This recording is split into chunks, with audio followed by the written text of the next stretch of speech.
शबाना साहब बताएं क्या सवाल है। जी सलामकुम। वालेकुम अस्सलाम जी। हकीम साहब, मैं तो पहले आपका शुक्रिया अदा करूँगी। बहुत ज़्यादा के मुझे बहुत फ़ायदा है गोंदचिया से। जी, मुझे गोंदचिया से बहुत ज़्यादा फ़ायदा है, 80-85% फ़ायदा है। मेरी मजबूरी ये थी कि मैं कुबड़ी होकर उठती थी, सुबह उठ ही नहीं जाता था और एक सेकंड रुक कर उठना पड़ता था बाथरूम के लिए भी। अभी मैं सादे बाथरूम में भी 4-5 बार जा चुकी और एक बार हम दादर में उतरे 11 बजे, तो वहाँ से रिक्शा नहीं मिला, तो मैं दादर वेस्ट में 3 किलोमीटर पैदल चलकर आई हूँ। और माशाअल्लाह। बहुत ज्यादा फायदा है, बहुत ज्यादा। एक महीने से लगाने के लिए प्रोग्राम कि वो ने चमत्कार कर दिया। मैं इतनी मजबूत बेबस और अच्छी से मैं यहाँ बयान कर पा रही हूँ। मैं भाग्य से होती हूँ, आपके कोई नहीं हूँ। आप लोगों का बहुत अच्छा प्रोग्राम है, बहुत ज्यादा दुआ ले रहे हैं आप लोग। मिलियंस बार ऐसा में ये वर्ड बोलती हूँ मैं आपके लिए।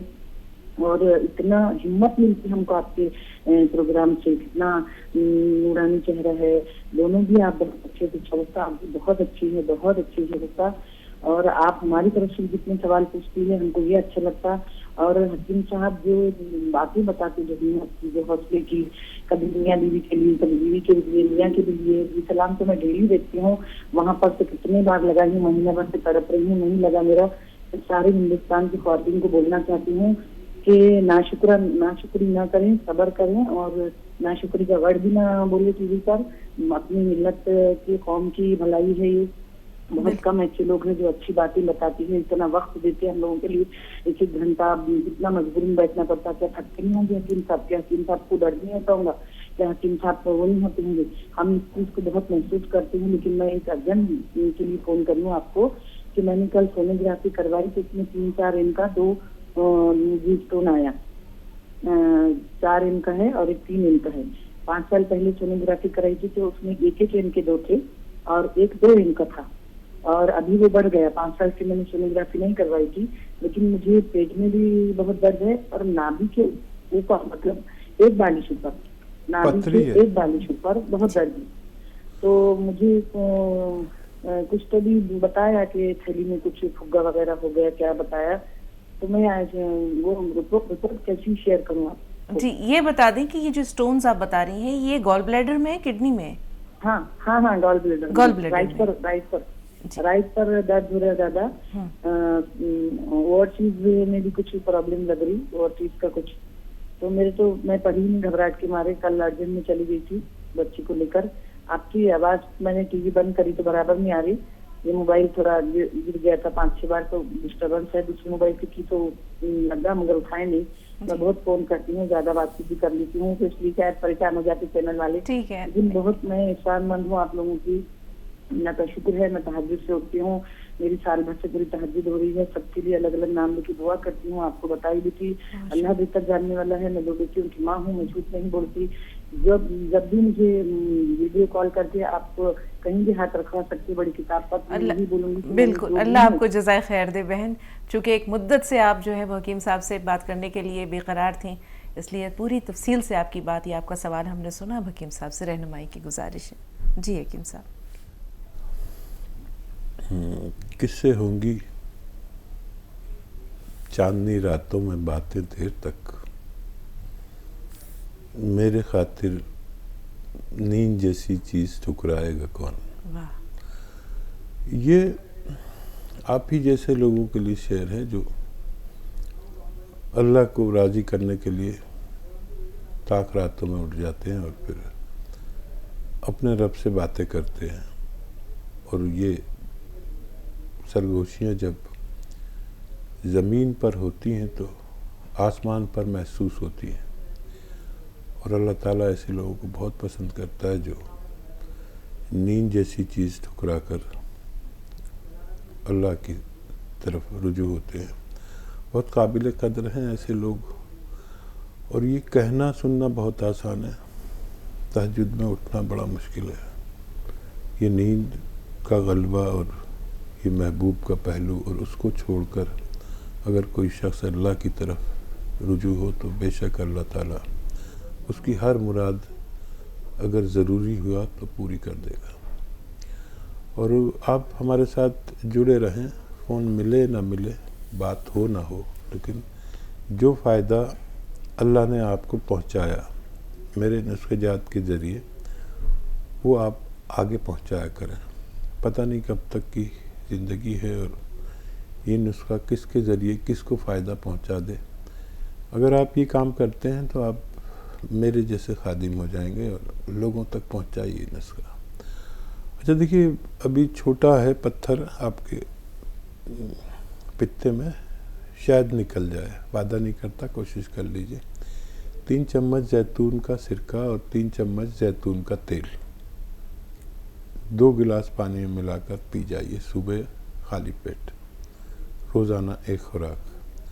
और ये बस 5-6 दिन पीजिए, जिस दिन निकल जाए उस दिन छोड़ दीजिए। किसी को एक ही दिन में अच्छा लगता है, फ़ायदा हो जाता है, किसी को 5-6 दिन में होता है। ये चंद खुराकें आप रोज़ 1 मरतबा लिया करें। मेरी दुआ है कि अल्लाह ताला आपके इस मरज़ में भी फ़ायदा पहुंचा दे। अब्दुल हमीद साहब, क्या सवाल है? अस्सलाम वालेकुम रहमतुल्लाहि व बरकातहू। वालेकुम साहब माफ़ी चाहता हूँ, सवाल बहुत है मैं कहने, मगर आपसे बात करने का मौका भी कॉल करा था। वही वो क्रिएटिनिन का से परहेज कुछ है क्या हकीम साहब? और मेरी बच्ची सौली है, वो गोरे होने के वास्ते उसमें कुछ नुस्खा है क्या? ठीक है। हाँ देखिए, क्रिएटिनाइन में जब हम अद्वियात लेते हैं, यूनानी नहीं, एलोपैथ, तो उसके साथ पानी खूब पिया करें। ज़्यादा पानी पीने से भी हमारा खून साफ़ होता है। और बाकी कोई एहतियात नहीं है। बहुत तेज़ अद्वियात एलोपैथ ना लें, और लेनी भी पड़े तो किस्तों में लें और फासले से लें, 6 घंटे के फासले से। बस यही एहतियात है। और जो उनकी गुर्दों की आलूदगी, गंदगी, यानी क्रिएटिनाइन है, वो ख़तरनाक नहीं है, इतना आम आदमी का भी हो जाता है, तो वो ठीक होने के दर पर हैं। और चेहरा साफ़ होने के लिए बच्ची को हर तीसरे दिन कैल्शियम 1 मल्टीविटामिन कैप्सूल या टैबलेट जो एलोपैथ में आती है वो दिया करें हर तीसरे दिन, और दूध के साथ दें। और गोंद मोरिंगा सफ़ेद 1 ग्राम, पानी, दूध या नारियल पानी के हमरा 1 ग्राम रोज़ाना 1 खुराक बस दिया करें। इंशाल्लाह उनको फ़ायदा होना मुमकिन है। रफ़त सुल्ताना साहब फ़ोन लाइन पर मौजूद हैं।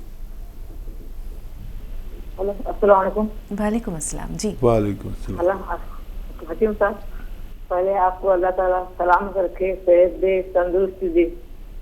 और आपको जब टीवी पर देखते हैं हम आपको, तो अपनी दिली मसरत हासिल होती है, बहुत खुशी होती है। जज़ाकल्लाह। और हकीम साहब, आपसे सवाल है कि हमारी बेटी है 32 साल की है, उसकी शादी हो गई 9 साल हो गए। उसमें पहले शादी से पहले वो दुबली पतली थी, अब इतना मोटा तादाद को खूब मोटी हो गई। अब वो बोलती है अम्मी मेरे को दुबले पन जाते, मैं क्या करूँ, मुझे कुछ समझ में नहीं आ रहा।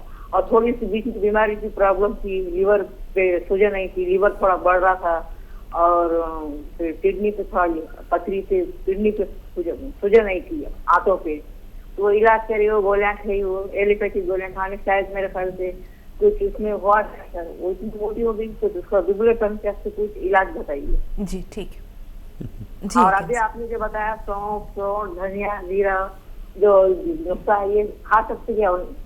नमक जैसी मिला के, और हम सब घर के लोग भी खा सकते क्या? घुटने के दर्द, मेरी प्रॉब्लम है घुटने के दर्द की, और मेरे बड़े बेटे को एलर्जी है सर्दी से, हम खा सकते क्या?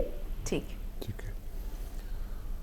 अच्छा, ये नुस्खा पेट के लिए एसिडिटी, कब्ज़ और बवासीर और लीवर प्रॉब्लम और किडनी प्रॉब्लम के लिए, स्किन प्रॉब्लम के लिए है। लेकिन अगर किसी को नज़ले, खांसी, बलगम की एलर्जी है तो उनके लिए दूसरा नुस्खा है। और वैसे एलर्जी है, खुजली वगैरह, तो इसको आप ले सकते हैं। अगर नज़ले की एलर्जी है तो सपिस्तान, उन्नाब, अलसी, 3 चीज़ें 100-100 ग्राम खरीदें और गुठली नाप की निकाल कर फेंक दें, बाकी चीज़ें 100-100 ग्राम लेकर इसमें 30 ग्राम पीपले मिलाकर पाउडर बना लें और इसको गर्म पानी से सुबह और शाम निहार मुँह रात को सोते वक्त खिलाएं। अगर खांसी, नज़ला, बलगम, छींकों से मुताल्लिक या क़ुव्वत मुदाफ़ियत से मुताल्लिक बीमारी है तो इससे फ़ायदा होना मुमकिन है। बच्ची का सवाल बहुत अहम है और बहुत आसान है, दुबला पतला होना, और वो नमक ज़ैतून 1 चुटकी और खाने का सोडा 1 चुटकी 2 गिलास पानी मिलाकर सुबह और शाम बच्ची को पिला दिया करिए। कसरत से गर्म पानी पिएं और थायराइड हो तो थायराइड का इलाज साथ में करें। और एक और भी नुस्खा है कि अगर ज़ीरे का सिरका, देखिए मैं अक्सर कहता हूँ ज़ीरे का सिरका, और लोग अर्क ज़ीरा ले लेते हैं। अर्क ज़ीरा अलग चीज़ है, सिरका अलग चीज़ है। तो ज़ीरे का सिरका आप 3-3 चम्मच बच्ची को 2-3 बार पिलाएं पानी के साथ। ऑयली चीज़ें और मुरक्कन ग़िज़ाएँ कम करें, छोड़ दें बहुत जल्दी। बहुत तेज़ी से वज़न इससे कम होता है। इन दोनों नुस्खों में से कोई भी बच्ची ले सकती है। जी, फिरोज साहब तेलंगाना से। जी बताएं भाई, क्या सवाल है? अस्सलाम वालेकुम। वालेकुम अस्सलाम। जी मेरे 3 सवाल हैं मैम। जी, पहला सवाल। मैम ये कहते हैं ना, मस्कुलर थेरेपी के लिए कोई इलाज है क्या? ये ठीक है। एक किसको है, कितना बड़ा है इंसान जिनको है, कब से है? ये 30-35 साल के। अभी क्या कैफियत है मरीज की? ये तो बहुत वॉशरूम उनको ले जाना पड़ रहा, उनको करवट लेने नहीं आ रहा, और सब वॉशरूम हमलन कराना पड़ रहा बहुत, और कमर गने से लेके हाथों पैर काम नहीं कर रही। ठीक है। और कई इलाज करा लिए, कोई इलाज नहीं हो रहा, कहीं भी नहीं हो रहा इलाज। दूसरा कौन सा इलाज क्या है मुझे नहीं पता, नहीं चल रहा क्या है। तो सब रिपोर्ट है तो नॉर्मल आ रही, हर रिपोर्ट नॉर्मल आ रही। ठीक है भाई, दूसरा सवाल। नॉर्मल आ रही, फिर क्या है तो मर्ज समझ में नहीं आ रहा। ठीक है। और दूसरा सवाल ये है कि सोरियासिस के लिए क्या है?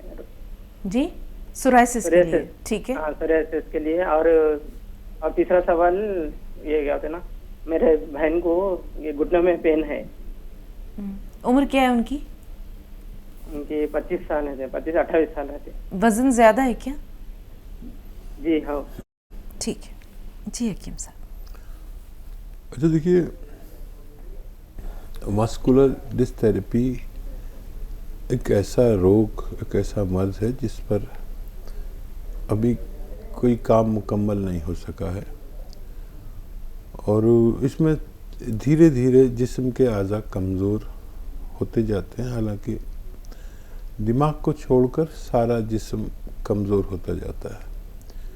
लेकिन आप अल्लाह पर भरोसा ही रखें और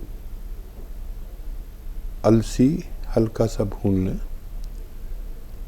अलसी को हल्का सा भून लें, और लिसोड़ा का पानी, लिसोड़े का 1 चम्मच लिसोड़े साबुत लेके इनको उबालें और इसका पानी पिया करें आधा चम्मच अलसी के साथ। और उसमें एक चुटकी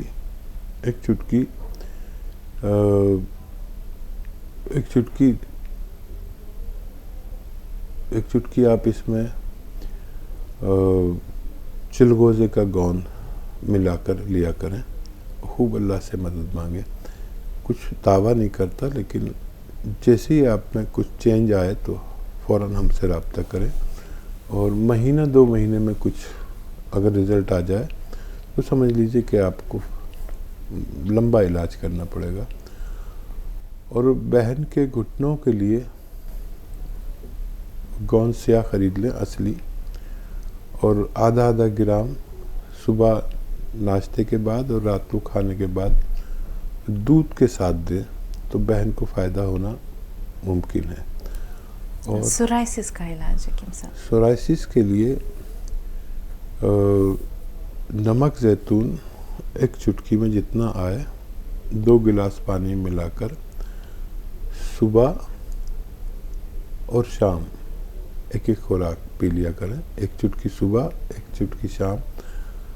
ये नुस्खा खाने से पहले भी ले सकते हैं, बाद में भी ले सकते हैं। सब्र करें, 2-3 महीने लगातार इलाज करें तो फ़ायदा होना मुमकिन है। जी।